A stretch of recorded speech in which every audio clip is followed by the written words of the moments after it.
Me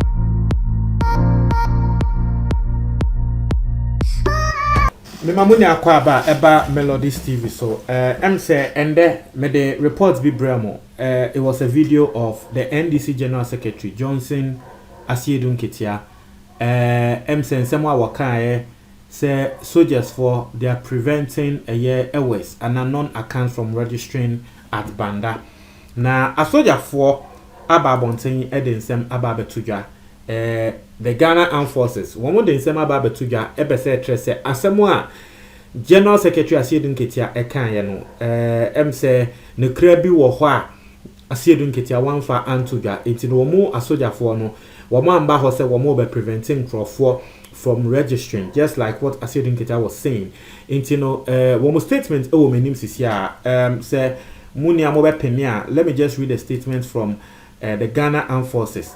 Emma Mona Yenina Yehu their work and was say that the RESEC will give the necessary security to the Banda constituency. Wow. I say that the RESEC will give the necessary secretary necessary security to the Banda constituency and the entire region before, during and after the process of the 7th December election.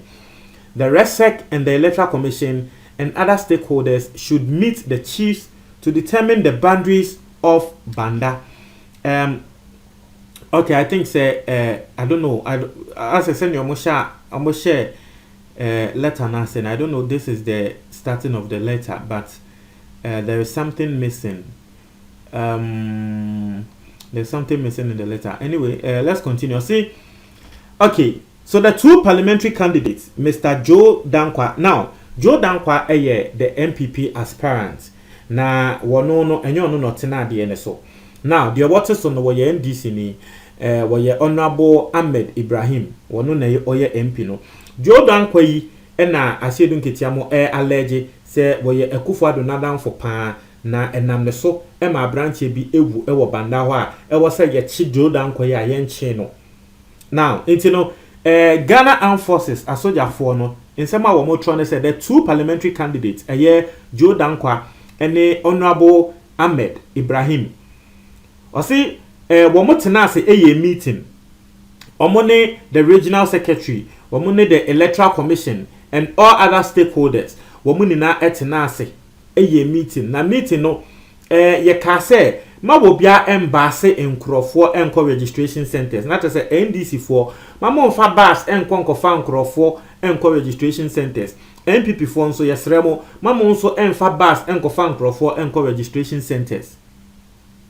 Na obi ebeso register wo mo ma enkrofo na nkasa enko registration center ho enko register. So the two MPs the another yebeka said the two people standing, which is the MPP aspirants and then the incumbent MP who is from NDC no, and then the regional secretary and Electoral Commission and some few stakeholders. One more tena say meeting we. Inti asemo Ghana Armed Forces e dey betu dwa no. Na wo wie ye no enoka say they should go there on their own volition. Also political parties should educate their agents at the registration centers to fill challenge forms in challenging people whose citizenship or residency they doubted. Mama wati ase say ensem na eba abonte say asojafo prevent say ma nkrofo register no. I didn't understand because Electoral Commission angasa provide the platform. You hwe say nipa we a wo ba be register wo center yi wo free ha. De ye be ye ene say ye be challenge no on that platform. Enti asojafo nkrata wo mo atro no wo mo nso etre say ne kre sa de no wo ho. We say that no physical violence should be used in preventing people from registering. Wo mo ye meeting no say mo bia emfa ntokwa basabasa yo say one ma will be register because nipaku we fia because Banda ho ne kra no aya ma will be ewu ama nipaku na wewu no ho asem ye nkan wie ye. Or say that the two candidates should pledge their support to ensure peace in the constituency by signing the peace agreement offered by the RESEC.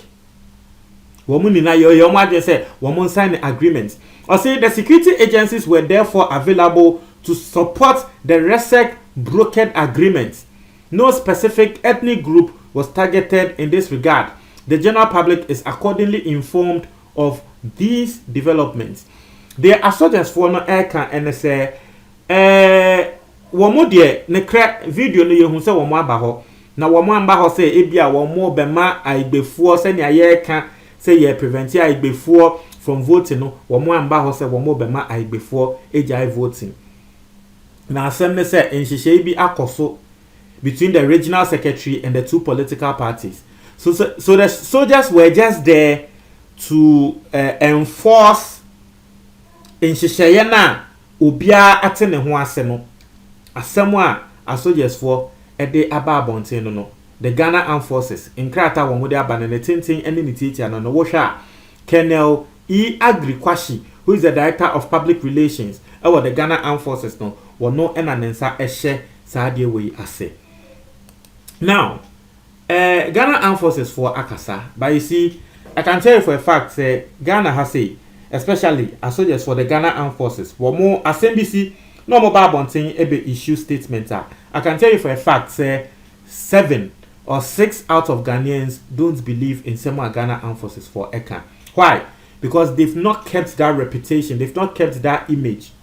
The entire America sir, there've been a lot of issues at AC Ghana has say Ghana Armed Forces for it to me babonte because say okay, asem we say ne see asem we say ne see na ye be yen hwehwemu ne be make sure say ye de be babonte na ya mamu ni na mo ate ase asem no ewu. And so due to those occurrences in the past ACCC ninti no and that say BBC na Ghana Armed Forces for babonte betron krata wo so a lot of Ghanaians don't believe them, and that is the truth I am telling you. In krata we ya wo mo de aba abonte wo hwe commenter enamase a eseweni de Ghana for kana you'd know say people are not happy. Ya wa ha say and me pesa me kai wo bia ya ba ya wa ha say ena ye ni na ye ti de si ye ashaiman se soja ni bi ko bo obi tio.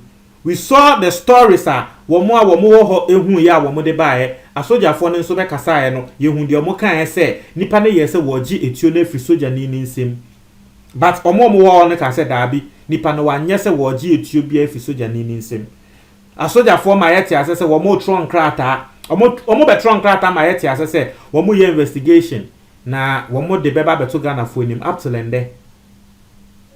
Sa soja ni na wo kun abrante no se wo ko free o yente ne nka. Say asem no ase akwa na foolish case.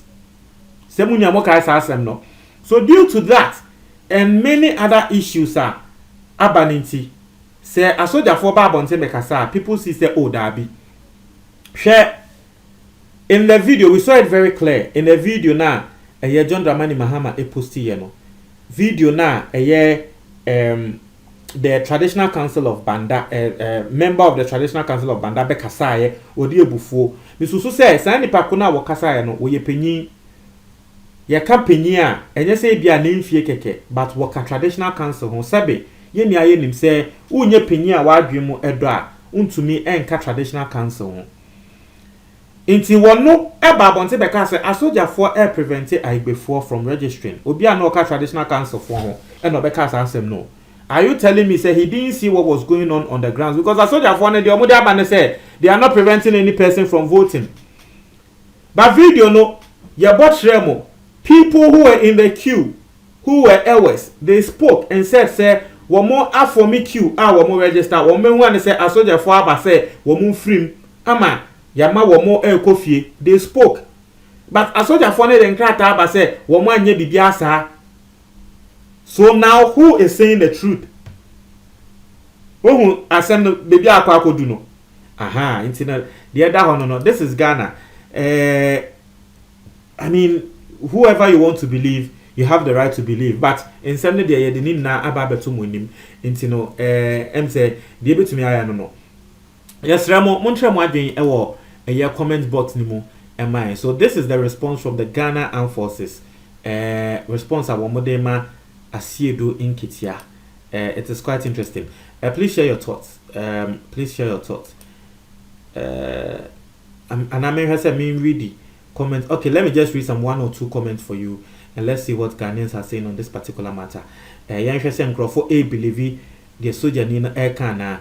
Well, see, How do the Ghanaian soldiers know by face a Ghanaian from other nationals? Okay, you know, I see, are the military or invisible forces? I think many of these guys were not born or then. Okay, so clearly people are not happy with the soldiers. The soldiers want air can. Or say, we've heard so much about civil war. And okay, anyway, let's just end it here.